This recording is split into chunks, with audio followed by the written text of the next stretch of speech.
মধ্যপ্রাচ্যের উত্তেজনা যেন পৌঁছেছে নতুন এক মোড়ে। এতদিন ক্ষেপণাস্ত্র, ড্রোন আর পাল্টাপাল্টি হামলার খবর শোনা গেলেও এবার এসেছে আরও ভয়াবহ খবর। জর্ডানে ইরানের হামলা প্রতিহত করতে গিয়ে প্রাণ হারিয়েছেন 2 মার্কিন সেনা সদস্য, নিখোঁজ রয়েছেন আরও একজন, আহত হয়েছেন আরও বেশ কয়েকজন। জর্ডানে ইরানের ক্ষেপণাস্ত্র ড্রোন হামলায় প্রথমবারের মতো প্রাণ হারিয়েছেন মার্কিন সদস্যরা। যুক্তরাষ্ট্রের সেন্ট্রাল কমান্ড বা সেনকম নিশ্চিত করেছে এই তথ্য। গেল মার্চের পর ইরান ও যুক্তরাষ্ট্রের মধ্যে চলমান উত্তেজনার প্রেক্ষাপটে এটিই প্রথম কোনো মার্কিন সেনা সদস্য নিহত হওয়ার ঘটনা। ফলে পরিস্থিতি নতুন করে উদ্বেগ তৈরি করেছে আন্তর্জাতিক মহলে। মার্কিন সংবাদ মাধ্যম CNN এর প্রতিবেদনে প্রকাশ পেয়েছে এই তথ্য। সেনকম জানায়, গেল 17 জুলাই জর্ডানে ইরান ও তার মিত্রবাহিনীর ব্যালিস্টিক ক্ষেপণাস্ত্র ও ড্রোন হামলা প্রতিহত করার সময় ঘটে এই হতাহতের ঘটনা। আহত 4 সেনা সদস্যকে জর্ডানের স্থানীয় হাসপাতালে চিকিৎসা দেওয়া হয়েছে। সামান্য আহত আরও কয়েকজন প্রাথমিক চিকিৎসার পর তারা আবার ফিরেছেন দায়িত্বে।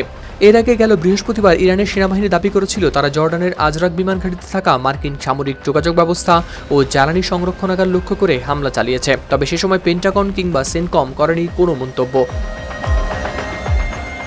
এদিকে ইরানের ইসলামী বিপ্লবী গার্ড বাহিনী বা IRGC নতুন করে হুঁশিয়ারি দিয়েছে। তাদের দাবি, যুক্তরাষ্ট্র যদি আগ্রাসন অব্যাহত রাখে তাহলে আরও বিস্তৃত পরিসরে জবাব দেওয়া হবে। একই সঙ্গে ইরানের সেনাবাহিনী ভারত মহাসাগরে একটি মার্কিন জাহাজে ক্রুজ ক্ষেপণাস্ত্র হামলা চালানোর দাবিও করেছে। তেহরানের অভিযোগ, মার্কিন প্রেসিডেন্ট ডোনাল্ড ট্রাম্প গেল 7 এপ্রিল একতরফাভাবে যুদ্ধবিরতি ঘোষণা করলেও এরপরও যুক্তরাষ্ট্র একাধিকবার ইরানের ভূখণ্ডে হামলা চালিয়েছে। ইরানের ভাষ্য অনুযায়ী এটি যুক্তরাষ্ট্র ও ইসরায়েলের যৌথ সামরিক আগ্রাসনেরই ধারাবাহিকতা। হাওলাদার শামীম, RTV।